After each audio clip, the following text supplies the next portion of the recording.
परमेश्वर ਦੀ ਹਜ਼ੂਰੀ ਵਿੱਚ ਬੈਠੇ ਸਾਰੇ ਭੈਣ ਭਰਾਵਾਂ ਨੂੰ ਪਿਆਰ ਭਰੀ ਜੈ ਮਸੀਹ ਦੀ। ਅੱਜ ਸਵੇਰ ਦੇ ਸਮੇਂ ਵਿੱਚ ਆਪਾਂ ਪਰਮੇਸ਼ਰ ਦੀ ਹਜ਼ੂਰੀ ਵਿੱਚ ਇਕੱਠੇ ਹੋਏ ਹਾਂ। ਆਓ ਅੱਜ ਦੇ ਦਿਨ ਦੀ ਕਿਰਪਾ ਦੇ ਲਈ ਪ੍ਰਭੂ ਜੀ ਦਾ ਧੰਨਵਾਦ ਕਰਦੇ ਹੋਏ ਪ੍ਰਾਰਥਨਾ ਕਰੀਏ।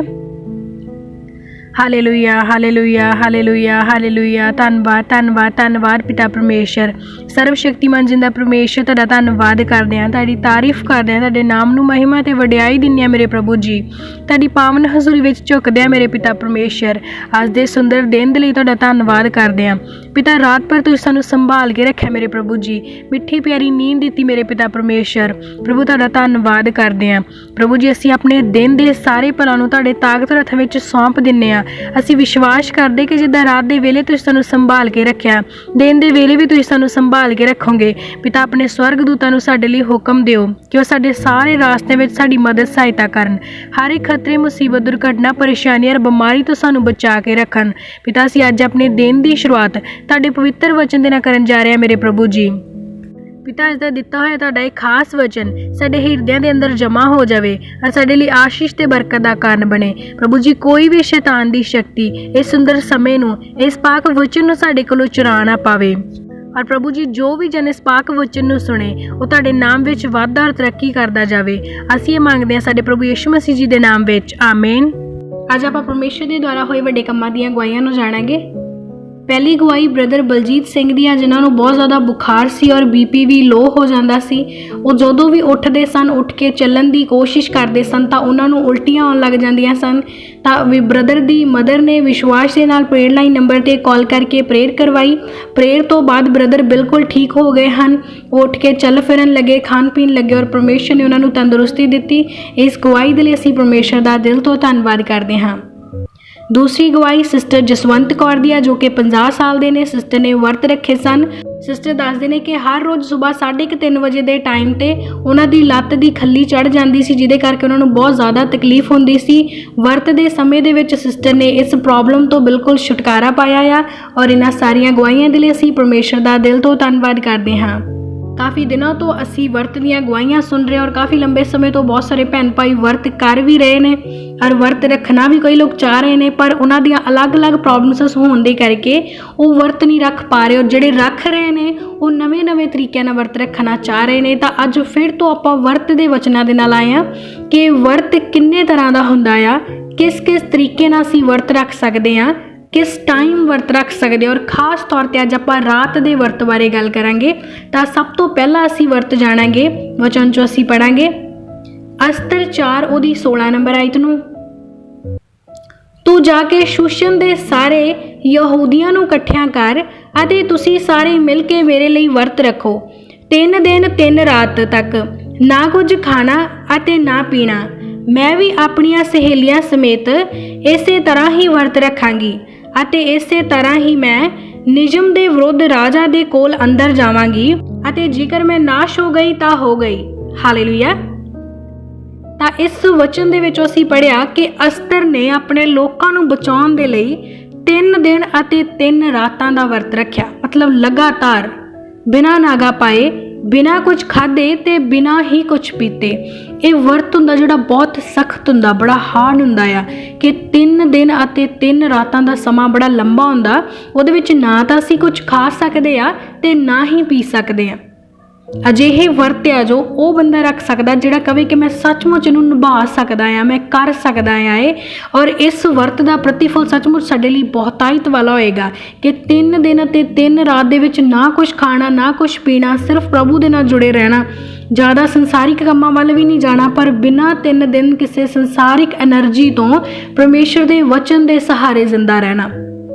ਔਰ ਹਰ ਕੋਈ ਇਸ ਨੂੰ ਟਰਾਈ ਕਰਨ ਦੀ ਕੋਸ਼ਿਸ਼ ਨਾ ਕਰੇ। ਕੋਈ ਵੀ ਇਸ ਗੱਲ ਦਾ ਪਰਮੇਸ਼ਰ ਨਾਲ ਵਾਅਦਾ ਨਾ ਕਰੇ ਕਿ ਪ੍ਰਭੂ ਮੈਂ ਕਰ ਸਕਦਾ ਹਾਂ, ਕਿਉਂਕਿ ਪਰਮੇਸ਼ਰ ਕਹਿੰਦਾ ਕਿ ਜੋ ਤੂੰ ਸੁਖਣਾ ਆਪਣੇ ਪਰਮੇਸ਼ਰ ਦੇ ਹਜ਼ੂਰ ਸੁੱਖ ਲਈ ਹੈ ਨਾ, ਉਹਨੂੰ ਪੂਰਿਆ ਕਰ। ਪਹਿਲਾਂ ਆਪਣੇ ਅੰਦਰ ਦੀ ਜਾਂਚ ਪਰਖ ਪੜਤਾਲ ਕਰਨਾ ਕਿ ਕੀ ਮੈਂ ਇਹ ਕਰ ਸਕਦਾ ਹਾਂ, ਉਸ ਤੋਂ ਬਾਅਦ ਹੀ ਪ੍ਰਭੂ ਨਾਲ ਵਾਅਦਾ ਕਰਨਾ। ਕਿਉਂਕਿ ਪਰਮੇਸ਼ਰ ਸਾਡੇ ਤੋਂ ਵਾਅਦੇ ਕਸਮਾਂ ਮੰਗਦਾ ਨਹੀਂ ਆ, ਅਸੀਂ ਆਪੇ ਹੀ ਕਰ ਦਿੰਦੇ ਹਾਂ। ਇਸ ਕਰਕੇ ਸੋਚ ਸਮਝ ਕੇ, ਜੇ ਕੋਈ ਭੈਣ ਭਾਈ ਇੱਦਾਂ ਦੇ ਵਰਤ ਕਰ ਸਕਦਾ, ਬਹੁਤ ਸੋਚ ਸਮਝ ਕੇ ਫੈਸਲਾ ਲੈਣਾ। 3 ਦਿਨ ਅਤੇ 3 ਰਾਤ ਨਾ ਕੁਝ ਖਾਣਾ ਤੇ ਨਾ ਹੀ ਕੁਝ ਪੀਣਾ। ਨੈਕਸਟ ਵਚਨ ਦੇਖਾਂਗੇ ਕੂਚ 34 ਉਹਦੀ 28 ਨੰਬਰ ਆਇਤ ਨੂੰ। ਉਹ 40 ਦਿਨ ਅਤੇ 40 ਰਾਤਾਂ ਯਹੋਵਾ ਨਾਲ ਉੱਥੇ ਹੀ ਰਿਹਾ ਨਾ ਉਸ ਰੋਟੀ ਖਾਧੀ ਨਾ ਪਾਣੀ ਪੀਤਾ ਅਤੇ ਉਸਨੇ ਉਹਨਾਂ ਫੱਟੀਆਂ ਉੱਤੇ ਨੇਮ ਦੀਆਂ ਗੱਲਾਂ ਅਰਥਾਤ 10 ਹੁਕਮ ਲਿਖੇ। ਹਾਲੇਲੂਇਆ। ਇਹ ਵਰਤ ਆ ਮੂਸਾ ਨਬੀ ਦੇ ਦੁਆਰਾ ਰੱਖੇ ਗਏ ਵਰਤ, 40 ਦਿਨਾਂ ਦੇ ਵਰਤ, 40 ਰਾਤ ਅਤੇ 40 ਦਿਨ ਨਾ ਉਹਨੇ ਕੁਝ ਖਾਧਾ ਤੇ ਨਾ ਹੀ ਉਹਨੇ ਕੁਝ ਪੀਤਾ। ਅਤੇ ਉਸ ਦਾ ਫਲ ਉਹਨੂੰ ਕੀ ਮਿਲਿਆ ਸੀ ਕਿ ਪਰਮੇਸ਼ਰ ਨੇ ਸਾਰੀ ਵਿਵਸਥਾ ਦੀ ਪੋਥੀ ਉਹਦੇ ਤੋਂ ਲਿਖਵਾਈ ਸੀ। ਉੱਥੇ ਪੱਟੀਆਂ ਦੇ ਉੱਤੇ ਉਹ 10 ਹੁਕਮ ਲਿਖ ਕੇ ਆਇਆ ਸੀ। ਔਰ ਜਦੋਂ ਉਹ ਨੀਚੇ ਆਇਆ ਸੀ ਉਹਨੇ ਵੇਖਿਆ ਕਿ ਇਜ਼ਰਾਈਲੀਆਂ ਨੇ ਵੱਛਾ ਬਣਾ ਲਿਆ, ਤਾਂ ਉਹਨੂੰ ਫਿਰ ਤੋਂ ਵਿਚਾਰੇ ਨੂੰ 40 ਦਿਨ ਤੇ 40 ਰਾਤਾਂ ਦੇ ਵਰਤ ਫਿਰ ਤੋਂ ਰੱਖਣੇ ਪਏ ਤੌਬਾ ਦੇ ਲਈ ਜਾਂ ਫਿਰ ਪਰਮੇਸ਼ਰ ਦੇ ਦੁਆਰਾ ਫਿਰ ਵਚਨ ਲੈਣ ਦੇ ਲਈ। ਤਾਂ ਇਹ ਜਿਹੜੇ ਵਰਤ ਆ ਇਹ ਮੂਸਾ ਦੇ ਦੁਆਰਾ ਰੱਖੇ ਗਏ ਸੀ। ਯਿਸੂ ਮਸੀਹ ਨੇ ਵੀ ਸੇਮ ਵਰਤ ਰੱਖੇ ਸੀ 40 ਦਿਨ ਅਤੇ 40 ਰਾਤਾਂ ਦੇ। ਤਾਂ ਇਹ ਵਰਤ ਅਸੀਂ ਰੱਖਦੇ ਤਾਂ ਹੈਗੇ ਈਸਟਰ ਤੋਂ ਪਹਿਲਾਂ, ਪਰ ਅਸੀਂ ਇਸ ਤਰ੍ਹਾਂ ਨਹੀਂ ਰੱਖਦੇ ਜਿੱਦਾਂ ਮੂਸਾ ਨਬੀ ਰੱਖਦੇ ਸੀ। ਤਾਂ ਉਹ ਰੱਖਦੇ ਸੀਗੇ ਬਿਨਾਂ ਕੁਝ ਖਾਧੇ ਤੇ ਬਿਨਾਂ ਕੁਝ ਪੀਤੇ। ਅਸੀਂ ਸਿਰਫ ਇੱਕ ਟਾਈਮ ਦਾ ਖਾਣਾ ਖਾਂਦੇ ਆ ਜਦੋਂ 40 ਦਿਨਾਂ ਦੇ ਵਰਤ ਰੱਖਦੇ ਆ। ਬਹੁਤ ਸਾਰੇ ਭੈਣ ਭਾਈ 2 ਟਾਈਮ ਦਾ ਖਾਣਾ ਖਾਂਦੇ ਨੇ। ਬਹੁਤ ਸਾਰੇ ਨੇ ਜੋ ਸਵੇਰ ਤੋਂ ਲੈ ਕੇ ਸਿਰਫ 5 ਵਜੇ ਤੱਕ ਦਾ ਰੱਖਦੇ ਨੇ, ਕੋਈ 8 ਵਜੇ ਤੱਕ ਦਾ ਰੱਖਦਾ ਆ, ਕੋਈ ਵਿੱਚੋਂ 24 ਘੰਟੇ ਦਾ ਵੀ ਰੱਖ ਲੈਂਦੇ ਨੇ। ਮਤਲਬ ਇਹਨਾਂ ਵਰਤਾਂ ਨੂੰ ਅਸੀਂ ਆਪਣੇ ਹਿਸਾਬ ਦੇ ਨਾਲ ਤੋੜ ਮਰੋੜ ਲਿਆ, ਪਰ ਉਸ ਸਮੇਂ ਜੋ ਵਚਨ ਸੀ ਉਹ ਇਸੇ ਤਰ੍ਹਾਂ ਹੀ ਸਾਨੂੰ ਦੱਸਦਾ ਕਿ ਇੱਦਾਂ ਹੀ ਵਰਤ ਰੱਖੇ ਜਾਂਦੇ ਸੀ। ਕਿ ਉਸ ਸਮੇਂ ਜੋ ਲੋਕ ਸੀ ਕੁਛ ਖਾਂਦੇ ਪੀਂਦੇ ਨਹੀਂ ਸੀ ਉਸ ਸਮੇਂ 40 ਦਿਨ ਤੇ 40 ਰਾਤਾਂ ਦੇ ਵਰਤ ਦੇ ਵਿੱਚ। ਪਰ ਬਹੁਤ ਸਾਰੇ ਭੈਣ ਭਾਈ ਜੋ ਕਹਿੰਦੇ ਕਿ ਅਸੀਂ ਬਿਮਾਰ ਰਹਿੰਦੇ ਹਾਂ ਜਾਂ ਫਿਰ ਅਸੀਂ ਹਾਰਡ ਵਰਕ ਕਰਦੇ ਹਾਂ। ਇੱਕ ਸਿਸਟਰ ਦਾ ਫੋਨ ਆਇਆ ਸੀ ਕਿ ਉਹ ਸਟਿਚਿੰਗ ਦਾ ਕੰਮ ਕਰਦੇ ਨੇ, ਸਾਰਾ ਦਿਨ ਉਹਦੇ ਵਿੱਚ ਨਿਕਲ ਜਾਂਦਾ, ਤਾਂ ਉਹ ਕਿੱਦਾਂ ਵਰਤ ਰੱਖਣ। ਇੱਕ ਬ੍ਰਦਰ ਦਾ ਕੰਮ ਸੀ ਕਿ ਮੈਂ ਰਿਕਸ਼ਾ ਚਲਾਉਂਦਾ, ਸਿਸਟਰ ਮੈਂ ਵਰਤ ਰੱਖਣਾ ਚਾਹੁੰਦਾ ਪਰ ਮੈਂ ਦਿਨੇ ਨਹੀਂ ਰੱਖ ਸਕਦਾ, ਮੇਰਾ ਕੰਮ ਜ਼ੋਰ ਦਾ ਹੁੰਦਾ ਆ। ਇੱਕ ਬ੍ਰਦਰ ਦਾ ਫੋਨ ਆਇਆ ਸੀ ਕਿ ਮੈਂ ਗੋਦਾਮ ਦੇ ਵਿੱਚ ਬੋਰੀਆਂ ਚੱਕਣ ਦਾ ਕੰਮ ਕਰਦਾ ਪਰ ਮੈਂ ਵਰਤ ਰੱਖਣਾ ਚਾਹੁੰਦਾ, ਤਾਂ ਮੈਂ ਕਿਸ ਤਰ੍ਹਾਂ ਦਾ ਵਰਤ ਰੱਖ ਸਕਦਾ ਹਾਂ। ਤਾਂ ਉਹ ਜਾਣਨ ਦੇ ਲਈ ਅਸੀਂ ਇਹ ਵਚਨ 'ਚੋਂ ਪੜ੍ਹਾਂਗੇ ਕਿ ਆਖਿਰ ਕਿੱਦਾਂ ਦਾ ਵਰਤ ਆ ਜੋ ਜ਼ਿਆਦਾ ਜ਼ੋਰ ਕੰਮ ਕਰਨ ਵਾਲੇ ਜਾਂ ਫਿਰ ਬਿਮਾਰ ਲੋਕ ਵੀ ਰੱਖ ਸਕਦੇ ਨੇ। ਉਹ ਵਚਨ 'ਚੋਂ ਅਸੀਂ ਪੜ੍ਹਾਂਗੇ ਦਾਨੀਅਲ 1:12 ਨੰਬਰ ਆਇਤ ਨੂੰ। ਮੈਂ ਤੁਹਾਨੂੰ ਬੇਨਤੀ ਕਰਦਾ ਹਾਂ ਕਿ ਤੂੰ 10 ਦਿਨ ਤੱਕ ਆਪਣੇ ਬੰਦਿਆਂ ਨੂੰ ਪਰਖ ਕੇ ਵੇਖ ਅਤੇ ਖਾਣ ਲਈ ਸਾਗ ਪੱਤ ਤੇ ਪੀਣ ਲਈ ਪਾਣੀ ਹੀ ਸਾਨੂੰ ਦਿੱਤਾ ਜਾਵੇ। ਹਾਲੇਲੂਇਆ। ਇਹ ਵਰਤ ਸੀ ਜੋ ਦਾਨੀਅਲ ਨਬੀ ਦੇ ਸਮੇਂ ਰੱਖੇ ਗਏ ਸੀ। ਔਰ ਉਹਨਾਂ ਨੇ ਕੀ ਕਿਹਾ ਸੀ ਕਿ ਅਸੀਂ 10 ਦਿਨਾਂ ਤੱਕ ਤੂੰ ਪਰਖ ਕੇ ਵੇਖ ਤੇ ਸਾਨੂੰ ਕੋਈ ਸਵਾਦਲਾ ਭੋਜਨ ਨਾ ਦੇ। ਉਸ ਸਮੇਂ ਦੇ ਲੋਕ ਰਾਜਿਆਂ ਦੇ ਨਾਲ ਬਹਿ ਕੇ ਸਵਾਦਲਾ ਭੋਜਨ ਖਾਂਦੇ ਸੀ, ਟੇਸਟੀ ਫੂਡ ਲਾਈਕ ਚਿਕਨ ਜਾਂ ਦਾਵਤਾਂ ਦੇ ਵਿੱਚ ਜਾਂਦੇ ਸੀ। ਤਾਂ ਉਹ ਕਹਿੰਦੇ ਕਿ ਅਜਿਹਾ ਪਰਖ ਉਹਨਾਂ ਨੂੰ ਵੇਖ ਤੂੰ ਉਹਨਾਂ ਨੂੰ ਸਾਦਾ ਭੋਜਨ ਦੇ, ਸਾਗ ਪੱਤੇ ਤੇ ਸਿਰਫ ਪਾਣੀ ਦੇ। ਮਤਲਬ ਇੱਕ ਇਹ ਵੀ ਵਰਤ ਪਰਮੇਸ਼ਰ ਦੀ ਨਿਗਾਹ ਦੇ ਵਿੱਚ ਮੰਨਣਯੋਗ ਆ ਜਿਹਦੇ ਵਿੱਚ ਅਸੀਂ ਸਾਦਾ ਭੋਜਨ ਖਾਂਦੇ ਹਾਂ। ਹੁਣ ਜਿਹੜੇ ਬਿਮਾਰ ਨੇ ਅਤੇ ਜ਼ਿਆਦਾ ਹਾਰਡ ਵਰਕ ਕਰਨ ਵਾਲੇ ਭੈਣ ਭਾਈ ਨੇ ਉਹ ਇਸ ਤਰ੍ਹਾਂ ਦਾ ਵਰਤ ਰੱਖ ਸਕਦੇ ਨੇ ਕਿ ਜਿਹੜੀਆਂ ਚੀਜ਼ਾਂ ਉਹਨਾਂ ਨੂੰ ਬਹੁਤੀਆਂ ਪਸੰਦ ਆ, ਜਿੱਦਾਂ ਚਿਕਨ ਅੱਜ ਕੱਲ੍ਹ ਕਾਮਨ ਜੀ ਗੱਲ ਹੈ, ਜਿਹੜੇ ਨੋਨ ਵੈਜੀਟੇਰੀਅਨ ਫੈਮਲੀਜ਼ ਨੇ ਉਹਨਾਂ ਨੂੰ ਚਿਕਨ ਬੜਾ ਪਸੰਦ ਹੁੰਦਾ। ਤਾਂ ਅਸੀਂ ਇਹ ਚੀਜ਼ ਕਰ ਸਕਦੇ ਹਾਂ ਕਿ ਪਰਮੇਸ਼ਰ ਮੈਂ ਇੱਕ ਹਫ਼ਤਾ ਚਿਕਨ ਨਹੀਂ ਖਾਵਾਂਗਾ। ਪਰ ਵੈਸੇ ਇਹ ਤਾਂ ਬੜੀ ਸੌਖੀ ਜੀ ਗੱਲ ਆ, ਇੱਕ ਹਫ਼ਤਾ ਤਾਂ ਅਸੀਂ ਆਰਾਮ ਨਾਲ ਹੀ ਕੱਢ ਲਵਾਂਗੇ। ਮਹੀਨਾ ਕਹਿ ਸਕਦੇ ਅਸੀਂ ਕਿ ਪਰਮੇਸ਼ਰ ਮੈਂ ਇੱਕ ਮਹੀਨਾ ਚਿਕਨ ਨਹੀਂ ਖਾਵਾਂਗਾ। ਜਾਂ ਕਈਆਂ ਨੂੰ ਚਾਕਲੇਟਸ ਜ਼ਿਆਦਾ ਪਸੰਦ ਆ, ਕੇਕ ਜ਼ਿਆਦਾ ਪਸੰਦ ਹੁੰਦੇ ਨੇ, ਸਵੀਟਸ ਜਾਂ ਕੋਈ ਅਜਿਹੀ ਚੀਜ਼ ਜਿਹਦੇ ਬਿਨਾਂ ਅਸੀਂ ਰਹਿ ਨਹੀਂ ਸਕਦੇ। ਸਾਦਾ ਭੋਜਨ ਕਹਿੰਦਾ ਭਾਵ ਕਿ ਬਹੁਤੀਆਂ ਸਵਾਦਲੀਆਂ ਚੀਜ਼ਾਂ ਨਹੀਂ ਖਾਣੀਆਂ, ਫਾਸਟ ਫੂਡ ਨਹੀਂ ਖਾਣਾ, ਸਿਰਫ ਸਿੰਪਲ ਦਾਲ ਰੋਟੀ ਜਾਂ ਫਿਰ ਨੋਰਮਲ ਘਰ ਦਾ ਫੂਡ। ਵੈਸੇ ਜਿਹੜੇ ਆਮ ਜੇ ਸਾਡੇ ਵਰਗੇ ਲੋਕ ਨੇ ਅਸੀਂ ਤਾਂ ਵੈਸੇ ਆਮ ਜਿਹਾ ਹੀ ਖਾਣਾ ਖਾਂਦੇ ਹਾਂ, ਪਰ ਉਹਦੇ ਵਿੱਚ ਕੀ ਹੋ ਜਾਂਦਾ, ਸ਼ੌਂਕ ਵਾਲੀਆਂ ਚੀਜ਼ਾਂ ਛੱਡਣ ਦੀ ਗੱਲ ਕਹਿ ਸਕਦੇ ਅਸੀਂ ਕਿ ਜਿਹੜੀਆਂ ਚੀਜ਼ਾਂ ਦਾ ਸਾਨੂੰ ਸ਼ੌਂਕ ਆ ਆਪਾਂ ਉਸ ਚੀਜ਼ ਨੂੰ ਛੱਡਣਾ। ਕਿ ਪਰਮੇਸ਼ਰ ਮੈਨੂੰ ਇਸ ਚੀਜ਼ ਦਾ ਸ਼ੌਂਕ ਆ ਅਤੇ ਮੈਂ ਇਸ ਚੀਜ਼ ਨੂੰ ਛੱਡਣਾ ਆ। ਜਿੱਦਾਂ ਮੇਰੇ ਬਿਸਕਿਟ ਕਾਫੀ ਫੇਵਰੇਟ ਨੇ ਚਾਕਲੇਟ ਵਾਲੇ, ਅਤੇ ਉਹਦੇ ਬਿਨਾਂ ਮੈਂ ਰਹਿ ਨਹੀਂ ਸਕਦੀ। ਮੈਨੂੰ ਇਹ ਹੁੰਦਾ ਕਿ ਮੈਂ ਉਹਦੇ 15-16 ਪੈਕੇਟ ਇਕੱਠੇ ਲਿਆ ਕੇ ਰੱਖ ਲੈਂਦੀ ਘਰ ਵਿੱਚ। ਤਾਂ ਜਿੱਦਾਂ ਅਗਰ ਮੈਂ ਸੋਚਾਂ ਪਰਮੇਸ਼ਰ ਦੇ ਅੱਗੇ ਦੁਆ ਕਰਾਂਗੇ, ਪ੍ਰਭੂ ਮੇਰੀ ਮਦਦ ਕਰ ਕਿ ਮੈਂ ਉਸ ਚੀਜ਼ ਨੂੰ ਛੱਡਾਂ, ਮੈਂ ਤਿਆਗ ਕਰਾਂ ਤਾਂ ਕਿ ਮੇਰੇ ਸੰਸਾਰ 'ਚ ਕੋਈ ਕਮਜ਼ੋਰੀ ਨਾ ਹੋਵੇ, ਮੇਰਾ ਧਿਆਨ ਉਹਦੇ ਵੱਲ ਨਾ ਲੱਗੇ, ਅਤੇ ਮੈਂ ਉਹ ਚੀਜ਼ ਨੂੰ ਛੱਡ ਕੇ ਅਤੇ ਫਿਰ ਮੈਂ ਤੇਰੇ ਵਿੱਚ ਵਰਤ ਰੱਖਾਂ। ਉਸੇ ਤਰ੍ਹਾਂ ਜਿਹੜੀ ਸਾਡੀ ਕਮਜ਼ੋਰੀ ਆ, ਜਿਹੜੀ ਸਾਡੀ ਸੰਸਾਰਿਕ ਕਮਜ਼ੋਰੀ ਆ, ਜਿਹੜਾ ਫੂਡ ਖਾਸ ਤੌਰ 'ਤੇ ਸਾਡੀ ਸੰਸਾਰਿਕ ਕਮਜ਼ੋਰੀ ਆ, ਉਹਨੂੰ ਅਸੀਂ ਛੱਡਣਾ ਅਤੇ ਇੱਕ ਸਾਦੀ ਜ਼ਿੰਦਗੀ ਬਤੀਤ ਕਰਨੀ, ਸਾਦਾ ਭੋਜਨ ਖਾਣਾ, ਉਹ ਵੀ ਵਰਤ ਅਸੀਂ ਕਰ ਸਕਦੇ ਹਾਂ। ਮੇਨ ਮਕਸਦ ਜਿਹੜਾ ਵਰਤ ਦਾ ਹੁੰਦਾ ਨਾ, ਇੱਕ ਚੀਜ਼ ਦਾ ਤਿਆਗ ਕਰਕੇ ਦੂਜੀ ਚੀਜ਼ ਨੂੰ ਪ੍ਰਾਪਤ ਕਰਨਾ। ਹੁਣ ਜਿਹੜੇ ਹਾਰਡ ਵਰਕਿੰਗ ਨੇ, ਜਿਹੜੇ ਜ਼ਿਆਦਾ ਲੌਂਗ ਟਾਈਮ ਲਈ ਡਿਊਟੀਜ਼ ਕਰਦੇ ਨੇ, ਜਾਂ ਫਿਰ ਜਿਹੜੇ ਬਿਮਾਰ ਨੇ, ਡਾਇਬਟੀਜ਼ ਨੇ, ਉਹਨਾਂ ਸਾਰਿਆਂ ਦੇ ਲਈ ਇੱਦਾਂ ਦਾ ਵਰਤ ਅਸੀਂ ਕਰ ਸਕਦੇ ਕਿ ਕੁਝ ਉਹ ਚੀਜ਼ਾਂ ਛੱਡਣੀਆਂ ਜਿਹਦੇ ਬਿਨਾਂ ਅਸੀਂ ਰਹਿ ਨਹੀਂ ਸਕਦੇ। ਲਾਈਕ ਜ਼ਿਆਦਾ ਸਾਨੂੰ ਲੋੜ ਪੈਂਦੀ ਹੈ। ਬਹੁਤ ਸਾਰੇ ਭੈਣ ਭਾਈ ਨੂੰ ਫਾਸਟ ਫੂਡ ਦੀ ਬਹੁਤ ਆਦਤ ਆ, ਮਤਲਬ ਜੋ ਬਾਹਰ ਜਾਂਦੇ ਨੇ ਉਹ ਕਹਿੰਦੇ ਨੇ ਕਿ ਅਸੀਂ ਖਾਏ ਬਿਨਾਂ ਰਹਿ ਨਹੀਂ ਸਕਦੇ ਫਾਸਟ ਫੂਡ। ਤਾਂ ਉਸ ਚੀਜ਼ ਤੋਂ ਬਿਨਾਂ ਰਹਿ ਕੇ ਦੇਖਣਾ ਤੇ ਪਰਮੇਸ਼ਰ ਦੇ ਵੱਲ ਲੱਗਣਾ, ਉਸ ਸਮੇਂ ਪ੍ਰਭੂ ਦੇ ਵੱਲ ਮਨ ਲਾਉਣਾ, ਇਸ ਤਰ੍ਹਾਂ ਦਾ ਵੀ ਵਰਤ ਅਸੀਂ ਕਰ ਸਕਦੇ ਹਾਂ, ਕਿਉਂਕਿ ਇਹ ਵਰਤ ਦਾਨੀਅਲ ਨੇ ਕੀਤਾ ਸੀ। ਨੈਕਸਟ ਵਚਨ 'ਚ ਪੜਾਂਗੇ, ਦਾਨੀਅਲ 10 ਉਹਦੀ 2 ਔਰ 3 ਨੰਬਰ ਆਇਤ ਨੂੰ। ਮੈਂ ਦਾਨੀਅਲ ਉਹਨਾਂ ਦਿਨਾਂ ਵਿੱਚ 3 ਹਫ਼ਤਿਆਂ ਤੱਕ ਅਫਸੋਸ ਕਰਦਾ ਰਿਹਾ। ਮੈਂ ਸਵਾਦ ਦੀ ਰੋਟੀ ਨਾ ਖਾਧੀ ਅਤੇ ਮੇਰੇ ਮੂੰਹ ਵਿੱਚ ਮਾਸ ਅਤੇ ਸ਼ਰਾਬ ਨਾ ਪਏ, ਅਤੇ ਮੈਂ ਆਪਣੇ ਉੱਤੇ ਤੇਲ ਨਾ ਮਲਿਆ ਜਦ ਤੱਕ 3 ਹਫ਼ਤੇ ਪੂਰੇ ਨਾ ਹੋਏ। ਹਾਲੇਲੂਇਆ। ਦਾਨੀਅਲ ਨੇ ਕੀ ਕੀਤਾ? ਆਪਣੇ ਆਪ ਨੂੰ ਸਿੰਪਲ ਸਾਦਗੀ 'ਚ ਲੈ ਗਿਆ। ਕਹਿੰਦਾ ਮੈਂ ਸਵਾਦਲਾ ਭੋਜਨ ਨਹੀਂ ਖਾਧਾ, ਟੇਸਟੀ ਫੂਡ ਨਹੀਂ ਖਾਧਾ, ਜਿਹੜੀਆਂ ਚੀਜ਼ਾਂ ਮੈਨੂੰ ਪਸੰਦ ਸੀ ਮੈਂ ਉਹਦਾ ਤਿਆਗ ਕੀਤਾ। ਅਤੇ ਕਹਿੰਦਾ ਮੈਂ ਤੇਲ ਨਹੀਂ ਮਲਿਆ, ਮਤਲਬ ਮੈਂ ਹਾਰ ਸ਼ਿੰਗਾਰ ਵੀ ਨਹੀਂ ਲਗਾਇਆ, ਬਿਲਕੁਲ ਸਾਤਵਿਕ ਜੀਵਨ, ਬਿਲਕੁਲ ਸਾਦਾ ਜੀਵਨ ਰਿਹਾ ਮੈਂ। ਤਾਂ ਉਹ ਵੀ ਉਹਨੇ ਆਪਣੇ ਆਪ ਨੂੰ ਪਰਮੇਸ਼ਰ ਦੇ ਅੱਗੇ ਆਰਾਧਨਾ ਲਈ ਦਿੱਤਾ, ਆਰਾਧਨਾ ਦੇ ਲਈ ਪਰਮੇਸ਼ਰ ਨੂੰ ਸੌਂਪ ਦਿੱਤਾ। ਬਿਲਕੁਲ ਦੁਨੀਆਦਾਰੀ ਤੋਂ ਮੂੰਹ ਫੇਰ ਲਿਆ। ਜਿਹੜੇ ਭੈਣ ਭਾਈ ਜ਼ਿਆਦਾ ਤੋਰੇ ਫੇਰੇ ਦੇ ਸ਼ੌਕੀਨ ਨੇ, ਉਹ ਤੋਰੇ ਫੇਰੇ ਦਾ ਤਿਆਗ ਕਰਨ। ਜਿਹੜੇ ਕਹਿੰਦੇ ਵੀ ਅਸੀਂ ਇੰਸਟਾ ਦੇਖੇ ਬਿਨਾਂ ਰਹਿ ਨਹੀਂ ਸਕਦੇ, ਉਹ 1 ਹਫ਼ਤੇ ਲਈ ਵਾਅਦਾ ਕਰਨ ਕਿ ਪਰਮੇਸ਼ਰ ਮੈਂ 1 ਹਫ਼ਤਾ ਇੰਸਟਾ ਨਹੀਂ ਦੇਖਾਂਗਾ। ਜਿਹੜੇ ਸਨੈਪਚੈਟਸ ਜ਼ਿਆਦਾ ਬਣਾਉਂਦੇ ਨੇ, ਜਾਂ ਫਿਰ ਇੱਦਾਂ ਦੀਆਂ ਅੱਜ ਕੱਲ੍ਹ ਮਾਡਰਨ ਬੱਚਿਆਂ ਨੂੰ ਮਾਡਰਨ ਐਡਿਕਸ਼ਨ ਨੇ, ਤਾਂ ਉਹਨਾਂ ਐਡਿਕਸ਼ਨ ਦੇ ਵਿੱਚੋਂ ਅਸੀਂ ਨਿਕਲਣ ਦੇ ਲਈ ਪ੍ਰਭੂ ਦੇ ਨਾਲ ਵਾਅਦਾ ਕਰ ਸਕਦੇ ਹਾਂ।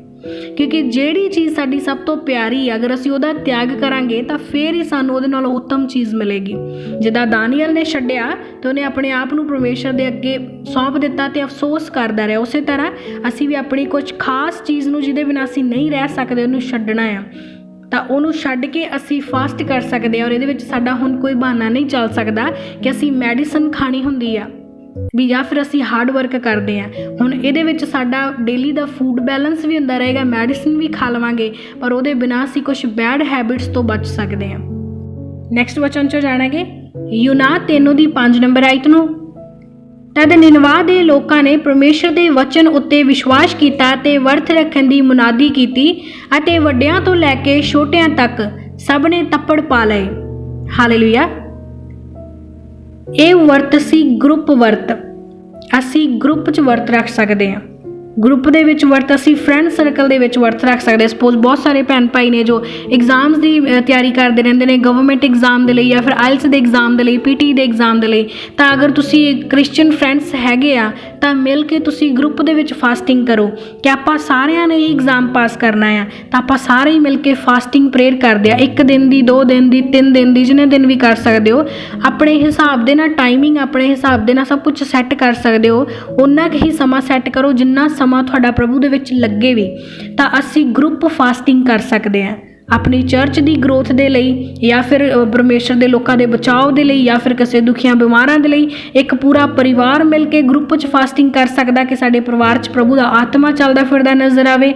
ਇੱਕ ਪੂਰਾ ਘਰ ਮਿਲ ਕੇ ਵਰਤ ਕਰ ਸਕਦਾ ਕਿ ਸਾਡੇ ਘਰ 'ਚ ਆਪਸੀ ਪਿਆਰ ਬਣਿਆ ਰਵੇ। ਬੱਚੇ ਤੋਂ ਲੈ ਕੇ ਬਜ਼ੁਰਗ ਤੱਕ ਹਰ ਇੱਕ ਨੇ ਵਰਤ ਰੱਖੇ ਸੀ ਨਿਨਵਾ ਸ਼ਹਿਰ ਨੂੰ ਬਚਾਉਣ ਦੇ ਲਈ। ਤਾਂ ਅਸੀਂ ਵੀ ਬੱਚੇ ਤੋਂ ਲੈ ਕੇ ਬਜ਼ੁਰਗ ਹਰ ਇੱਕ ਭੈਣ ਭਾਈ ਵਰਤ ਰੱਖ ਸਕਦਾ ਆਪਣੇ ਪਰਿਵਾਰ ਦੇ ਲਈ, ਕਿਉਂਕਿ ਸਾਨੂੰ ਅੱਜ ਤੱਕ ਹਰ ਇੱਕ ਦਾ ਸਭ ਤੋਂ ਪਹਿਲਾ ਪਿਆਰ ਉਹਦਾ ਪਰਿਵਾਰ ਹੀ ਆ। ਤੇ ਉਹ ਕਹਿੰਦਾ ਵੀ ਸਾਡੇ ਪਰਿਵਾਰ 'ਚ ਸੁੱਖ ਸ਼ਾਂਤੀ ਸਭ ਕੁਝ ਹੋਵੇ, ਭਲਾ ਚੰਗਾ ਹੋਵੇ। ਤਾਂ ਉਹਦੇ ਲਈ ਅਸੀਂ ਗਰੁੱਪ ਫਾਸਟਿੰਗ ਕਰ ਸਕਦੇ ਹਾਂ। ਗਰੁੱਪ ਦੇ ਵਿੱਚ ਬੈਠੋ, ਦੁਆ ਕਰੋ, ਕਿਉਂਕਿ ਪ੍ਰਭੂ ਦਾ ਵਾਅਦਾ ਵੀ ਹੈ ਕਿ ਜਿੱਥੇ 2-3 ਮੇਰੇ ਨਾਮ 'ਚ ਉੱਥੇ ਮੈਂ ਉਹਨਾਂ ਦੇ ਵਿਚਕਾਰ ਹਾਂ। ਉਹਦੇ ਨਾਲ ਸਾਡਾ ਕੌਨਫੀਡੈਂਸ ਵੀ ਵਧੇਗਾ, ਨਾਲ ਸਾਡਾ ਪਰਿਵਾਰ ਵੀ ਵਰਤ ਦੇ ਵਿੱਚ ਔਰ ਵਚਨ ਦੇ ਵਿੱਚ ਔਰ ਪ੍ਰਾਰਥਨਾ ਦੇ ਵਿੱਚ ਵਧੇਗਾ, ਵਿਸ਼ਵਾਸ 'ਚ ਵਧੇਗਾ, ਆਤਮਾ ਦੇ ਵਿੱਚ ਵਧੇਗਾ। ਤਾਂ ਇਹ ਸੀ ਗਰੁੱਪ ਫਾਸਟਿੰਗ ਜਿਹਨੂੰ ਅਸੀਂ ਕਰ ਸਕਦੇ ਹਾਂ। ਹੁਣ ਆਪਾਂ ਨਾਈਟ ਫਾਸਟਿੰਗ ਬਾਰੇ ਜਾਣਾਂਗੇ। ਰਾਤ ਦੀ ਫਾਸਟਿੰਗ ਬਾਰੇ ਮੈਂ ਕਿਸੇ ਤੋਂ ਨਹੀਂ ਪੁੱਛਿਆ, ਮੈਨੂੰ ਸਮਝ ਨਹੀਂ ਸੀ ਆ ਰਹੀ ਵੀ ਕਿੱਦਾਂ ਫਾਸਟਿੰਗ ਕਰ ਸਕਦੇ ਆ। YouTube 'ਤੇ ਮੈਂ ਬਹੁਤ ਕੁਝ ਸਰਚ ਕੀਤਾ, ਮੈਨੂੰ ਕੁਝ ਨਹੀਂ ਮਿਲਿਆ। ਫਿਰ ਆਪਾਂ ਪਰਮੇਸ਼ਰ ਅੱਗੇ ਦੁਆ ਕੀਤੀ ਕਿ ਖੁਦਾਵੰਦ ਅਗਵਾਈ ਕਰੋ, ਕਿਉਂਕਿ ਇਹ ਜੋ ਸਵਾਲ ਮੈਨੂੰ ਵਾਰ-ਵਾਰ ਪੁੱਛਿਆ ਜਾ ਰਿਹਾ ਕਿ ਅਸੀਂ ਰਾਤ ਦੀ ਫਾਸਟਿੰਗ ਕਰਨੀ ਤਾਂ ਉਹਦੇ ਲਈ ਕਿੱਦਾਂ ਫਾਸਟਿੰਗ ਕਰ ਸਕਦੇ ਹਾਂ। ਤਾਂ ਉਹਦੇ ਲਈ ਆਪਾਂ ਇਸ ਨਤੀਜੇ 'ਤੇ ਪਹੁੰਚੇ ਹਾਂ ਜੀ, ਪਰਮੇਸ਼ਰ ਦੀ ਅਗਵਾਈ ਆ ਕਿ ਜਿਹੜੇ ਭੈਣ ਭਾਈ ਰਾਤ ਦੀ ਫਾਸਟਿੰਗ ਕਰਨਾ ਚਾਹੁੰਦੇ ਨੇ, ਸ਼ਾਮੀ 5 ਵਜੇ ਤੋਂ ਪਹਿਲਾਂ ਖਾਣਾ ਖਾ ਸਕਦੇ ਹੋ। ਸ਼ਾਮੀ 5 ਵਜੇ ਤੋਂ ਪਹਿਲਾਂ ਖਾਣਾ ਖਾਣ ਤੋਂ ਬਾਅਦ ਤੁਸੀਂ ਜਦ ਤੱਕ ਸੌਂਦੇ ਨਹੀਂ ਹੋ ਆਪਣੇ ਭਜਨ ਕੀਰਤਨ ਸੁਣ ਸਕਦੇ ਹੋ। ਜਦੋਂ ਤੁਸੀਂ 12 ਵਜਣਗੇ ਜਾਂ 11 ਵਜੇ ਤੋਂ ਲੈ ਕੇ 11 ਵਜੇ ਤੋਂ ਲੈ ਕੇ 1 ਵਜੇ ਤੱਕ ਤੁਸੀਂ ਪ੍ਰੇਅਰ ਕਰਨੀ ਹੈ। ਉਹਦੇ ਵਿੱਚ ਤੁਸੀਂ ਬਾਈਬਲ ਪੜ੍ਹ ਸਕਦੇ ਹੋ। ਉਹਦੇ ਵਿੱਚ ਤੁਸੀਂ ਆਪਣੇ ਪਰਿਵਾਰ ਦੇ ਲਈ ਦੁਆ ਕਰ ਸਕਦੇ ਹੋ। ਆਪਣੇ ਸਕੇ ਸੰਬੰਧੀ, ਆਂਢੀ ਗੁਆਂਢੀ, ਰਿਸ਼ਤੇਦਾਰ, ਭੈਣ ਭਾਈ, ਆਫਿਸਰ, ਵਰਕਰ ਜੋ ਵੀ ਤੁਹਾਡੇ ਨਾਲ ਨੇ, ਜਿਨ੍ਹਾਂ ਨੂੰ ਵੀ ਕਿਸੇ ਚੀਜ਼ ਦੀ ਜ਼ਰੂਰਤ ਆ, ਉਸ 2 ਘੰਟੇ ਦੇ ਵਿੱਚ ਤੁਸੀਂ ਹਰ ਇੱਕ ਲਈ ਦੁਆ ਕਰਨੀ ਹੈ। ਉਸ ਤੋਂ ਬਾਅਦ ਤੁਸੀਂ ਆਪਣਾ ਆਰਾਮ ਕਰ ਸਕਦੇ ਹੋ। ਫਿਰ ਮਾਰਨਿੰਗ ਦੇ ਵਿੱਚ ਅਗਰ ਤੁਸੀਂ 5 ਵਜੇ ਉੱਠਦੇ ਸੀ ਪਹਿਲਾਂ, ਫਿਰ ਤੁਸੀਂ 4 ਵਜੇ ਉੱਠੋਗੇ। ਅਗਰ ਤੁਸੀਂ 4 ਵਜੇ ਉੱਠਦੇ ਸੀ ਉਸ ਵਰਤ ਵਾਲੇ ਦਿਨ ਤੁਸੀਂ 3 ਵਜੇ ਉੱਠੋਗੇ। ਅਗਰ ਤੁਸੀਂ 6 ਵਜੇ ਉੱਠਦੇ ਸੀ ਤਾਂ ਤੁਸੀਂ 5 ਵਜੇ ਉੱਠੋਗੇ। ਮਤਲਬ ਆਪਣੇ ਡੇਲੀ ਦੇ ਸਮੇਂ ਨਾਲੋਂ 1 ਘੰਟਾ ਪਹਿਲਾਂ ਉੱਠ ਕੇ ਆਪਣੇ ਵਰਤ ਨੂੰ ਫਾਈਨਲ ਕਰਨ ਦੇ ਲਈ ਪ੍ਰਾਰਥਨਾ ਕਰ ਸਕਦੇ ਹੋ। ਤਾਂ ਇਹ ਹੋਏਗੀ ਤੁਹਾਡੀ ਨਾਈਟ ਦੀ ਫਾਸਟਿੰਗ ਜੋ ਪਰਮੇਸ਼ਰ ਸਾਨੂੰ ਅਗਵਾਈ ਕਰਦਾ ਕਿ ਅਸੀਂ ਕਰ ਸਕਦੇ ਹਾਂ। ਤਾਂ ਫਾਸਟਿੰਗ ਦਾ ਮੇਨ ਮਕਸਦ ਹੁੰਦਾ ਕਿ ਸਾਡਾ ਪੂਰਾ ਫੋਕਸ ਪਰਮੇਸ਼ਰ ਵੱਲ ਹੋਵੇ। ਅਗਰ ਤੁਸੀਂ ਨਾਈਟ ਦੀ ਫਾਸਟਿੰਗ ਕਰ ਸਕਦੇ, ਅਗਰ ਤੁਹਾਨੂੰ ਲੱਗਦਾ 11 ਤੋਂ ਲੈ ਕੇ 1 ਵਜੇ ਤੱਕ ਤੁਸੀਂ ਬਹਿ ਸਕਦੇ ਆ, ਕਰ ਸਕਦੇ ਹੋ ਤੁਸੀਂ ਫਾਸਟਿੰਗ। ਅਗਰ ਤੁਹਾਨੂੰ ਲੱਗਦਾ ਕਿ ਸਵੇਰ ਦੇ ਸਮੇਂ ਵਿੱਚੋਂ ਜਿੱਥੇ ਤੁਸੀਂ 5 ਵਜੇ ਉੱਠਦੇ ਸੀ 4 ਵਜੇ ਉੱਠਣਾ ਤੁਹਾਡੇ ਲਈ ਕੋਈ ਔਖਾ ਕੰਮ ਨਹੀਂ ਆ, ਕਰ ਸਕਦੇ ਹੋ ਤੁਸੀਂ ਨਾਈਟ ਦੀ ਫਾਸਟਿੰਗ। ਤੁਹਾਡਾ ਡੇਲੀ ਦਾ ਜ਼ਿਆਦਾ ਕੰਮ ਰਹਿੰਦਾ ਆ, ਅਗਰ ਤੁਹਾਨੂੰ ਲੱਗਦਾ ਹੈ ਕਿ ਰਾਤ ਨੂੰ ਤੁਸੀਂ 1 ਵਜੇ ਸੋ ਕੇ ਸਵੇਰ 4 ਵਜੇ ਫਿਰ ਉੱਠ ਸਕਦੇ ਹੋ ਔਰ ਐਕਟਿਵ ਰਹੋਗੇ, ਤੁਹਾਨੂੰ ਸੁਸਤੀ ਨਹੀਂ ਪਏਗੀ, ਤੁਸੀਂ ਆਪਣੇ ਕੰਮ ਨੂੰ ਕਰ ਪਾਓਗੇ, ਕਰ ਸਕਦੇ ਹੋ ਤੁਸੀਂ ਨਾਈਟ ਦੀ ਫਾਸਟਿੰਗ। ਜਿਨ੍ਹਾਂ ਭੈਣ ਭਾਈਆਂ ਨੂੰ ਨਾਈਟ ਦੀ ਫਾਸਟਿੰਗ ਦੇ ਵਿੱਚ ਇੰਟਰਸਟ ਆ, ਵੈਸੇ ਤਾਂ ਇਸ ਪ੍ਰੇਅਰ ਦੇ ਦੁਆਰਾ ਆਪਾਂ ਦੱਸਿਆ ਕਿ ਸਾਰਾ ਪ੍ਰੋਸੀਜਰ ਕੀ ਰਹੇਗਾ, ਦੁਬਾਰਾ ਸੁਣ ਸਕਦੇ ਹੋ। ਅਗਰ ਕੋਈ ਰਾਤ ਦੀ ਫਾਸਟਿੰਗ ਬਾਰੇ ਫਿਰ ਤੋਂ ਦੁਬਾਰਾ ਜਾਣਨਾ ਚਾਹੇ ਤਾਂ ਪ੍ਰੇਅਰ ਲਾਈਨ ਨੰਬਰ ਤੇ ਕਾਲ ਕਰਕੇ ਜਾਂ WhatsApp ਰਿਕਾਰਡਿੰਗ ਦੇ ਦੁਆਰਾ ਤੁਸੀਂ ਮੈਸੇਜ ਛੱਡ ਸਕਦੇ ਹੋ। ਤਾਂ ਇਸ ਵਰਤ ਦੇ ਦੁਆਰਾ ਤੁਸੀਂ ਆਪਣੇ ਬੰਧਨਾਂ ਤੋਂ ਛੁਟਕਾਰਾ ਪਾ ਸਕਦੇ ਹੋ। ਔਰ ਰਹੀ ਗੱਲ ਦਿਨ ਦੇ ਟਾਈਮ ਦੇ ਫਾਸਟ ਦੀ, ਤਾਂ ਹਰ ਸਮੇਂ ਦਾ ਫਾਸਟ ਸਾਨੂੰ ਬਚਾ ਸਕਦਾ ਹੈ। ਜ਼ਰੂਰੀ ਨਹੀਂ ਕਿ ਸਿਰਫ ਰਾਤ ਦਾ ਹੀ। ਇਹ ਰਾਤ ਦੀ ਫਾਸਟਿੰਗ ਸਿਰਫ ਉਹਨਾਂ ਲਈ ਸੀ ਜੋ ਖਾਸ ਰਿਕੁਆਇਰ ਕਰ ਰਹੇ ਸੀ ਇਸ ਚੀਜ਼ ਦੇ ਲਈ ਕਿ ਸਾਨੂੰ ਦੱਸੋ ਕਿ ਅਸੀਂ ਰਾਤ ਦੀ ਫਾਸਟਿੰਗ ਕਰਨਾ ਚਾਹੁੰਦੇ ਆ, ਤਾਂ ਇਸ ਤਰੀਕੇ ਨਾਲ ਕਰ ਸਕਦੇ ਨੇ। ਬਾਕੀ ਦਿਨ ਦੀ ਫਾਸਟਿੰਗ ਜੋ ਕਰ ਰਹੇ ਨੇ ਵੈਲ ਐਂਡ ਗੁੱਡ ਆ। ਪਰਮੇਸ਼ਰ ਤੁਹਾਨੂੰ ਗਾਈਡ ਕਰਨ, ਬਰਕਤ ਦੇਣ, ਆਸ਼ੀਸ਼ ਦੇਣ। ਜਿਸ ਵੀ ਤਰ੍ਹਾਂ ਦੀ ਫਾਸਟਿੰਗ ਦੇ ਵਿੱਚ ਤੁਸੀਂ ਇੰਟਰਸਟਡ ਹੋ ਉਸੇ ਤਰ੍ਹਾਂ ਦੀ ਹੀ ਕਰੋ, ਕਿਉਂਕਿ ਵਰਤ ਦਾ ਮਤਲਬ ਪਰਮੇਸ਼ਰ ਦੇ ਨਾਲ ਜੁੜਨਾ ਹੁੰਦਾ ਆ। ਔਰ ਵਰਤ ਕਰਨਾ ਸਾਨੂੰ ਕੋਈ ਹੋਰ ਨਹੀਂ ਸਿਖਾ ਸਕਦਾ, ਕਿਉਂਕਿ ਜਿਹੜਾ ਫਾਸਟ ਆ ਨਾ ਉਹ ਸਾਡਾ ਤੇ ਪਰਮੇਸ਼ਰ ਦੇ ਵਿੱਚ ਦਾ ਕਨੈਕਸ਼ਨ ਆ। ਔਰ ਉਹ ਕਨੈਕਸ਼ਨ ਕਲੀਅਰ ਤੇ ਪਿਓਰ ਹੀ ਹੋਣਾ ਚਾਹੀਦਾ, ਆਰਟੀਫੀਸ਼ੀਅਲ ਜਾਂ ਕਿਸੇ ਦਾ ਕਾਪੀ ਨਹੀਂ ਹੋਣਾ ਚਾਹੀਦਾ। ਇਸ ਲਈ ਪਰਮੇਸ਼ਰ ਦੇ ਨਾਲ ਆਪਣਾ ਰਿਸ਼ਤਾ ਸਿੱਧਾ ਰੱਖੋ, ਉਹਦੇ ਨਾਲ ਸਿੱਧੀ ਗੱਲਬਾਤ ਕਰੋ ਤਾਂ ਜੋ ਤੁਹਾਨੂੰ ਵਿੱਚ ਵਿਚੋਲਾ ਪਾਉਣ ਦੀ ਲੋੜ ਨਾ ਪਵੇ। ਹਾਲੇਲੂਇਆ। ਤਾਂ ਆਵਾਜ਼ ਇਹਨਾਂ ਵਚਨਾਂ ਦੇ ਦੁਆਰਾ ਪਰਮੇਸ਼ਰ ਦੀ ਹਜ਼ੂਰੀ ਵਿੱਚ ਪ੍ਰਾਰਥਨਾ ਕਰਾਂਗੇ। Hallelujah, hallelujah, hallelujah, hallelujah, hallelujah, hallelujah, hallelujah, hallelujah. ਧੰਨਵਾਦ, ਧੰਨਵਾਦ, ਧੰਨਵਾਦ, ਧੰਨਵਾਦ, ਧੰਨਵਾਦ, ਧੰਨਵਾਦ, ਧੰਨਵਾਦ ਕਰਦੇ ਮਹਾਨ ਪਿਤਾ ਪਰਮੇਸ਼ਰ, ਸੈਨਾ ਦੇ ਪ੍ਰਭੂ ਯਹੋਵਾ, ਤੁਹਾਡੀ ਪਵਿੱਤਰ ਹਜ਼ੂਰੀ ਅੱਗੇ ਝੁਕਦੇ ਖੁਦਾਵੰਦ, ਤੁਹਾਡੇ ਨਾਮ ਨੂੰ ਮਹਿਮਾ ਤੇ ਵਡਿਆਈ ਦਿੰਦੇ ਹੋਏ ਪ੍ਰਭੂ ਜੀ ਅੱਜ ਦੀ ਸਵੇਰ ਦੇ ਲਈ ਤੁਹਾਡਾ ਦਿਲ ਤੋਂ ਧੰਨਵਾਦ ਕਰਦੇ ਖੁਦਾਵੰਦ। ਸੱਚਮੁੱਚ ਤੁਸੀਂ ਪਵਿੱਤਰ, ਸ਼ੁੱਧ, ਆਜ਼ਾਦ ਅਤੇ ਦਇਆ ਕਰਨ ਵਾਲੇ ਪਰਮੇਸ਼ਰ ਪ੍ਰਭੂ ਜੀ। ਆਪਣੀ ਕਿਰਪਾ, ਆਸ਼ੀਸ਼, ਬਰਕਤ ਦੇ ਵਸੀਲੇ ਆਪਣੇ ਘਰਾਂ ਪਰਿਵਾਰਾਂ ਨੂੰ ਬਲੈਸ ਕਰੋ ਖੁਦਾਵੰਦ, ਕਿਉਂ ਜੋ ਤੁਸੀਂ ਸੱਚਮੁੱਚ ਵਚਨ ਦੇ ਵਿੱਚ ਕਿਹਾ ਕਿ ਮੈਂ ਯਹੋਵਾ ਤੁਹਾਡਾ ਪਰਮੇਸ਼ਰ ਤੁਹਾਨੂੰ ਧਰਤੀ ਦੀਆਂ ਸਾਰੀਆਂ ਕੌਮਾਂ ਤੋਂ ਉੱਚਾ ਕਰਾਂਗਾ। ਖੁਦਾਵੰਦ ਅੱਜ ਜਿੰਨੇ ਵੀ ਭੈਣ ਭਾਈ ਤੁਹਾਡੀ ਪਵਿੱਤਰ ਹਜ਼ੂਰੀ 'ਚ ਬੈਠੇ ਨੇ ਖੁਦਾਵੰਦ, ਆਪਣੇ ਸਿਰਾਂ ਨੂੰ ਤੁਹਾਡੇ ਅੱਗੇ ਝੁਕਾਏ ਹੋਏ ਨੇ ਖੁਦਾਵੰਦ, ਅੱਜ ਸੱਚਮੁੱਚ ਹਰ ਇੱਕ ਭੈਣ ਭਾਈ ਦੇ ਸਿਰ ਨੂੰ ਤੁਸੀਂ ਛੂਹੋ ਖੁਦਾਵੰਦ ਆਪਣੇ ਸੱਜੇ ਔਰ ਫਤਿਹਮੰਦ ਹੱਥ ਦੇ ਨਾਲ। ਇਹਨਾਂ ਨੂੰ ਬਲੈਸ ਕਰੋ ਪਿਤਾ ਪਰਮੇਸ਼ਰ, ਰਾਸਤੇ ਦੀਆਂ ਰੁਕਾਵਟਾਂ ਨੂੰ ਦੂਰ ਕਰੋ ਖੁਦਾਵੰਦ, ਆਪਣੇ ਦੂਤਾਂ ਦੇ ਦੁਆਰਾ ਇਹਨਾਂ ਦੀ ਮਦਦ ਸਹਾਇਤਾ ਅਗਵਾਈ ਕਰੋ ਪ੍ਰਭੂ ਜੀ। ਪਵਿੱਤਰ ਆਤਮਾ ਦੀ ਸਾਮਰਥ ਇਹਨਾਂ ਨੂੰ ਬਲੈਸ ਕਰੇ ਪਿਤਾ। ਅੱਜ ਹੀ ਤੁਹਾਡੇ ਦੂਤ ਇਹਨਾਂ ਘਰਾਂ ਦੇ ਵਿੱਚ ਚੱਲਦੇ ਫਿਰਦੇ ਨਜ਼ਰ ਆਉਣ ਪਿਤਾ ਪਰਮੇਸ਼ਰ। ਅੱਜ ਦੀ ਸਵੇਰ ਦੇ ਲਈ ਤੁਹਾਡਾ ਧੰਨਵਾਦ ਕਰਦੇ ਪਿਤਾ ਪਰਮੇਸ਼ਰ, ਸਾਰੀ ਰਾਤ ਭਰ ਦਿੱਤੀ ਹੋਈ ਮਿੱਠੀ ਪਿਆਰੀ ਨੀਂਦ ਲਈ ਤੁਹਾਡਾ ਸ਼ੁਕਰ ਕਰਦੇ ਖੁਦਾਵੰਦ। ਅੱਜ ਦੇ ਇਹਨਾਂ ਅਨਮੋਲ ਸਾਹਾਂ ਦੇ ਲਈ ਤੁਹਾਡਾ ਧੰਨਵਾਦ ਕਰਦੇ ਪਿਤਾ ਪਰਮੇਸ਼ਰ। ਸੱਚਮੁੱਚ ਖੁਦਾਵੰਦ ਤੁਸੀਂ ਸਾਡੀਆਂ ਸਾਰੀਆਂ ਕਮੀਆਂ ਘਟੀਆਂ ਜ਼ਰੂਰਤਾਂ ਨੂੰ ਪੂਰੀਆਂ ਕੀਤਾ। ਤੁਸੀਂ ਸਾਨੂੰ ਮਿਸਰ ਦੀ ਗੁਲਾਮੀ 'ਚੋਂ ਬਾਹਰ ਕੱਢਿਆ ਪਿਤਾ ਪਰਮੇਸ਼ਰ। ਸੱਚਮੁੱਚ ਤੁਸੀਂ ਆਪਣੇ ਜਿਉਂਦੇ ਵਚਨ ਦੇ ਨਾਲ ਸਾਨੂੰ ਅੱਜ ਤੱਕ ਜਿਉਂਦਿਆਂ ਰੱਖਿਆ। ਮਹਾਨ ਪਿਤਾ ਪਰਮੇਸ਼ਰ, ਤੁਸੀਂ ਸਾਨੂੰ ਨਾ ਹੀ ਕਦੇ ਛੱਡਿਆ ਤੇ ਨਾ ਹੀ ਤਿਆਗਿਆ ਪ੍ਰਭੂ ਜੀ। ਤੁਸੀਂ ਆਪਣੀ ਕਿਰਪਾ, ਆਸ਼ੀਸ਼, ਬਰਕਤ ਦੇ ਨਾਲ ਸਾਨੂੰ ਭਰਿਆ। ਆਪਣੇ ਲਹੂ ਦੀਆਂ ਵਾੜਾਂ ਸਾਡੇ ਚਾਰ ਚੁਫੇਰੇ ਲਗਾਈਆਂ ਪਿਤਾ ਪਰਮੇਸ਼ਰ। ਆਪਣੇ ਜਿਉਂਦੇ ਵਚਨਾਂ ਦੇ ਦੁਆਰਾ ਤੁਸੀਂ ਸਾਨੂੰ ਦੱਸਿਆ ਸੱਚਮੁੱਚ ਕਿ ਰਾਹ, ਸੱਚਾਈ ਅਤੇ ਜੀਵਨ ਮੈਂ ਹਾਂ ਖੁਦਾਵੰਦ। ਅਸੀਂ ਤੁਹਾਡੇ ਰਾਹ ਦੇ ਨਾਲ ਜੁੜੇ ਰਹੀਏ, ਸੱਚਾਈ ਦੇ ਨਾਲ ਜੁੜੇ ਰਹੀਏ ਤਾਂ ਉਸ ਜੀਵਨ ਨੂੰ ਪ੍ਰਾਪਤ ਕਰੀਏ ਜੋ ਜੀਵਨ ਤੁਹਾਡਾ ਤੇ ਸਾਡੇ ਲਈ ਰੱਖਿਆ ਹੈ ਖੁਦਾਵੰਦ। ਸੱਚਮੁੱਚ ਪ੍ਰਭੂ ਜੀ ਤੁਸੀਂ ਵਚਨ ਦੇ ਵਿੱਚ ਕਿਹਾ ਆ ਕਿ ਨਾ ਡਰ ਅਤੇ ਨਾ ਘਬਰਾ, ਮੈਂ ਯਹੋਵਾ ਤੇਰਾ ਪਰਮੇਸ਼ਰ ਤੇਰੇ ਅੰਗ ਸੰਗ। ਅੱਜ ਭੈਣ ਭਾਈ ਜੋ ਵੀ ਚਿੰਤਾ, ਪਰੇਸ਼ਾਨੀ, ਉਲਝਣਾਂ ਦੇ ਵਿੱਚ ਨੇ ਖੁਦਾਵੰਦ, ਪਿਤਾ ਪਰਮੇਸ਼ਰ ਅੱਜ ਇਹਨਾਂ ਦੀ ਆਵਾਜ਼ ਨੂੰ ਤੁਸੀਂ ਸੁਣੋ ਪਿਤਾ, ਇਹਨਾਂ ਨੂੰ ਸਾਰੇ ਬੋਝ ਤੋਂ ਹਲਕਾ ਕਰੋ, ਸੱਚੀ ਸ਼ਾਂਤੀ ਅਤੇ ਆਰਾਮ ਦੇ ਨਾਲ ਬਲੈਸ ਕਰੋ ਖੁਦਾਵੰਦ। ਜਿਸ ਤਰ੍ਹਾਂ ਅਸਤਰ ਨੇ ਮਿਲ ਕੇ ਆਪਣੇ ਲੋਕਾਂ ਦੇ ਨਾਲ 3 ਦਿਨ ਅਤੇ 3 ਰਾਤ ਦੀ ਫਾਸਟਿੰਗ ਕੀਤੀ ਅਤੇ ਆਪਣੇ ਲੋਕਾਂ ਨੂੰ ਬਚਾ ਲਿਆ, ਸੱਚਮੁੱਚ ਖੁਦਾਵੰਦ ਅੱਜ ਦੇ ਵਚਨਾਂ ਦੇ ਦੁਆਰਾ ਇਹ ਜੋ ਵੀ ਭੈਣ ਭਾਈ ਤੁਹਾਡੇ ਨਾਮ 'ਚ ਵਿਸ਼ਵਾਸ ਲਿਆਉਣ, ਜਿਸ ਵੀ ਤਰ੍ਹਾਂ ਦਾ ਵਰਤ ਕਰਨ ਦੇ ਲਈ ਤਿਆਰ ਹੋਣ ਪਿਤਾ ਪਰਮੇਸ਼ਰ, ਉਸੇ ਹੀ ਤਰ੍ਹਾਂ ਦੇ ਵਰਤ ਦੇ ਵਿੱਚ ਇਹਨਾਂ ਨੂੰ ਬਲੈਸ ਕਰੋ ਪਿਤਾ ਪਰਮੇਸ਼ਰ। ਇਹਨਾਂ ਨੂੰ ਤਕੜੇ ਕਰੋ, ਮਜ਼ਬੂਤ ਕਰੋ, ਤਾਕਤਵਰ ਕਰੋ ਪਿਤਾ ਪਰਮੇਸ਼ਰ। ਤੁਹਾਡਾ ਸਦਾ ਦਾ ਦਇਆ ਵਾਲਾ ਹੱਥ ਇਹਨਾਂ ਨੂੰ ਸੰਭਾਲ ਕੇ ਰੱਖੇ ਪ੍ਰਭੂ ਜੀ। ਆਪਣੇ ਦੂਤਾਂ ਦੇ ਦੁਆਰਾ ਬਲੈਸ ਕਰੋ ਪਿਤਾ, ਜਿੱਦਾਂ ਮੂਸਾ ਨੇ 40 ਦਿਨਾਂ ਤੇ 40 ਰਾਤਾਂ ਦੇ ਵਰਤ ਰੱਖੇ ਪਿਤਾ, ਔਰ ਤੁਸੀਂ ਉਹਨਾਂ ਨੂੰ ਨੇਮ ਦਿੱਤੇ ਪਿਤਾ ਪਰਮੇਸ਼ਰ। ਸੱਚਮੁੱਚ ਉਹ ਹੁਕਮ ਜਿਨ੍ਹਾਂ ਦੀ ਪਾਲਣਾ ਕਰਨ ਦਾ ਤੁਸੀਂ ਸਾਨੂੰ ਵੀ ਹੁਕਮ ਦਿੱਤਾ ਆ ਖੁਦਾਵੰਦ, ਅਸੀਂ ਵੀ ਉਸੇ ਤਰ੍ਹਾਂ ਤੁਹਾਡੇ ਨਾਮ 'ਚ ਵਧੀਏ, ਮਿਹਨਤ ਕਰੀਏ। ਭਾਵੇਂ ਸਾਡੇ ਵਰਤ 40 ਦਿਨ ਰਾਤ ਦੇ ਨਾ ਹੋਣ, ਪਰ ਜਿਸ ਵੀ ਦਿਨ ਰਾਤ ਦੇ ਵਿੱਚ ਅਸੀਂ ਤੁਹਾਡਾ ਵਰਤ ਰੱਖੀਏ ਪਿਤਾ ਪਰਮੇਸ਼ਰ, ਉਸੇ ਦਿਨ ਤੁਸੀਂ ਸਾਡੀ ਆਵਾਜ਼ ਨੂੰ ਸੁਣੋ ਅਤੇ ਸਾਨੂੰ ਬਲੈਸ ਕਰੋ ਖੁਦਾਵੰਦ। ਸੱਚਮੁੱਚ ਤੁਸੀਂ ਸਾਨੂੰ ਪਰਖੋ ਅਤੇ ਵੇਖੋ ਪਿਤਾ ਪਰਮੇਸ਼ਰ, ਅਤੇ ਜਾਂਚੋ ਪ੍ਰਭੂ ਜੀ, ਕਿਉਂ ਜੋ ਅਸੀਂ ਤੁਹਾਡੇ ਨਾਮ ਦੇ ਵਿੱਚ ਖੜੇ ਹੋਣ ਦੇ ਯੋਗ ਹੋ ਸਕੀਏ। ਤੁਸੀਂ ਸਾਨੂੰ ਤਾਕਤਵਰ ਕਰੋ, ਬਲੈਸ ਕਰੋ ਪਿਤਾ ਪਰਮੇਸ਼ਰ। ਸੱਚਮੁੱਚ ਸਾਨੂੰ ਆਪਣੇ ਮੱਸਾ ਕੀਤੇ ਹੋਏ ਤੇਲ ਦੇ ਨਾਲ ਮੱਸਾ ਕਰੋ ਪ੍ਰਭੂ ਜੀ, ਜਿੱਦਾਂ ਤੁਸੀਂ ਨਨਵਾ ਸ਼ਹਿਰ ਦੇ ਬੱਚਿਆਂ ਤੋਂ ਲੈ ਕੇ ਬਜ਼ੁਰਗਾਂ ਤੱਕ ਦੀ ਆਵਾਜ਼ ਨੂੰ ਸੁਣਿਆ ਅਤੇ ਉਸ ਸ਼ਹਿਰ ਨੂੰ ਤਬਾਹੀ ਤੋਂ ਬਚਾ ਲਿਆ। ਜਦ ਵੀ ਪਿਤਾ ਪਰਮੇਸ਼ਰ ਕੋਈ ਵੀ ਭੈਣ ਭਾਈ ਮਿਲ ਕੇ ਤੁਹਾਡੀ ਹਜ਼ੂਰੀ ਦੇ ਵਿੱਚ ਫਾਸਟਿੰਗ ਕਰੇ ਪਿਤਾ ਪਰਮੇਸ਼ਰ, ਤਾਂ ਉਹਨਾਂ ਦਾ ਵਰਤ ਰੱਖਣਾ ਸੱਚਮੁੱਚ ਤੁਹਾਨੂੰ ਪਸੰਦ ਆਵੇ। ਤੁਹਾਡੀ ਸਦਾ ਦੀ ਦਇਆ ਅਤੇ ਕਿਰਪਾ ਉਹਨਾਂ ਦੀਆਂ ਜ਼ਿੰਦਗੀਆਂ 'ਚ ਬਣੀ ਰਹੇ ਪਿਤਾ ਪਰਮੇਸ਼ਰ। ਕੋਈ ਵੀ ਭੈਣ ਭਾਈ ਦੀ ਆਵਾਜ਼ ਅਜਿਹੀ ਨਾ ਹੋਵੇ ਜੋ ਉੱਤਰ ਲੈ ਕੇ ਨਾ ਆਵੇ ਪਿਤਾ, ਕਿਸੇ ਦਾ ਬੈਠਣਾ ਅਜਿਹਾ ਨਾ ਹੋਵੇ ਜੋ ਤੁਹਾਨੂੰ ਪਸੰਦ ਨਾ ਆਵੇ ਪ੍ਰਭੂ ਜੀ, ਕਿਸੇ ਦਾ ਬੋਲਣਾ ਅਜਿਹਾ ਨਾ ਹੋਵੇ ਪਿਤਾ ਪਰਮੇਸ਼ਰ ਜੋ ਤੁਹਾਡੀ ਆਵਾਜ਼ ਦੇ ਨਾਲ ਮੈਚ ਨਾ ਕਰੇ। ਹਰ ਇੱਕ ਦਾ ਉੱਠਣਾ, ਬੈਠਣਾ, ਬੋਲਣਾ, ਚੱਲਣਾ ਯਿਸੂ ਨਾਮ ਦੇ ਵਿੱਚ ਬਲੈਸ ਅਤੇ ਪਰਮੇਸ਼ਰ ਦੀ ਹਜ਼ੂਰੀ 'ਚ ਮੰਨਣਯੋਗ ਹੋਵੇ ਪਿਤਾ। ਇਹਨਾਂ ਦਾ ਵਰਤ ਰੱਖਣਾ ਸੱਚਮੁੱਚ ਇਹਨਾਂ ਲਈ ਬਹੁਤਾਇਤ ਦਾ ਕਾਰਨ ਬਣੇ ਪਿਤਾ ਪਰਮੇਸ਼ਰ। ਭਰਪੂਰੀ ਇਹਨਾਂ ਤੇ ਉਤਰਾਵੇ ਪਿਤਾ ਪਰਮੇਸ਼ਰ। ਇਹਨਾਂ ਦੀਆਂ ਸਾਰੀਆਂ ਕਮੀਆਂ ਘਟੀਆਂ ਜ਼ਰੂਰਤਾਂ ਸੱਚਮੁੱਚ ਤੁਹਾਡੇ ਸਾਮਰਥੀ ਨਾਮ ਸਵਰਗਰਾਜ ਦੇ ਵਿੱਚੋਂ ਪੂਰੀਆਂ ਕੀਤੀਆਂ ਜਾਣ। ਜੋ ਵੀ ਭੈਣ ਭਾਈ ਵਿਸ਼ਵਾਸ ਕਰੇ ਉਹ ਨਾਸ਼ ਨਾ ਹੋਵੇ ਪਰ ਸਦਾ ਦਾ ਜੀਵਨ ਪਾਵੇ ਖੁਦਾਵੰਦ। ਖਾਸ ਕਰਕੇ ਦੁਆ ਕਰਦੇ ਰਾਤ ਦੀ ਫਾਸਟਿੰਗ ਦੇ ਲਈ ਪਿਤਾ ਪਰਮੇਸ਼ਰ। ਜੋ ਵੀ ਭੈਣ ਭਾਈ ਆਪਣੇ ਆਪ ਨੂੰ ਨਾਈਟ ਫਾਸਟਿੰਗ ਦੇ ਲਈ ਤਿਆਰ ਕਰੇ ਪਿਤਾ, ਰਾਤ ਦੇ ਸਮੇਂ ਕੀਤੀਆਂ ਗਈਆਂ ਦੁਆਵਾਂ ਉਹਨਾਂ ਦੀ ਜ਼ਿੰਦਗੀ ਦੇ ਵਿੱਚ ਦਿਨ ਦੇ ਸਮੇਂ ਪ੍ਰਗਟ ਹੋਣ ਪਿਤਾ। ਸੱਚਮੁੱਚ ਹਨੇਰੇ 'ਚ ਕੀਤੀ ਹੋਈ ਦੁਆ ਰੋਸ਼ਨੀ ਦੇ ਵਿੱਚ ਪ੍ਰਤੀਫਲ ਲੈ ਕੇ ਆਵੇ ਪਿਤਾ।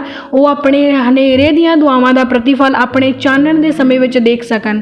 ਸੱਚਮੁੱਚ ਲੋਕ ਵੇਖਣ ਅਤੇ ਜਾਣਨ ਕਿ ਯਹੋਵਾ ਉਹਨਾਂ ਦਾ ਪਰਮੇਸ਼ਰ ਹੈ ਅਤੇ ਧੰਨ ਇਹ ਕੌਮ ਹੈ ਜਿਨ੍ਹਾਂ ਦਾ ਪਰਮੇਸ਼ਰ ਯਹੋਵਾ ਹੈ ਖੁਦਾਵੰਦ। ਜੋ ਵੀ ਭੈਣ ਭਾਈ ਵਿਸ਼ਵਾਸ ਕਰੇ, ਵਰਤ ਰੱਖੇ, ਦੁਆ ਕਰੇ, ਹਰ ਇੱਕ ਦਾ ਬੋਲਣਾ, ਚੱਲਣਾ, ਉੱਠਣਾ, ਬੈਠਣਾ ਤੁਹਾਡੀ ਹਜ਼ੂਰੀ 'ਚ ਮੰਨਣਯੋਗ ਹੋਵੇ ਔਰ ਸੱਚਮੁੱਚ ਇਹਨਾਂ ਦੀ ਦੁਆ ਤੁਹਾਡੀ ਹਜ਼ੂਰੀ ਦੇ ਵਿੱਚ ਕਬੂਲ ਕਰਨਯੋਗ ਹੋਵੇ ਖੁਦਾਵੰਦ। ਇਹਨਾਂ ਸਾਰੇ ਭੈਣਾਂ ਭਾਈਆਂ ਨੂੰ ਜ਼ਿੰਦਾ ਲਹੂ ਦੇ ਵਿੱਚ ਕਵਰ ਕਰ ਦਿਓ ਖੁਦਾਵੰਦ। ਇਸ ਪ੍ਰਾਰਥਨਾ ਨੂੰ ਤੁਹਾਡੇ ਸਾਮਰਥੀ ਨਾਮ ਦੇ ਵਿੱਚ ਮੰਗਦੇ ਹਾਂ। ਆਮੀਨ, ਆਮੀਨ, ਆਮੀਨ।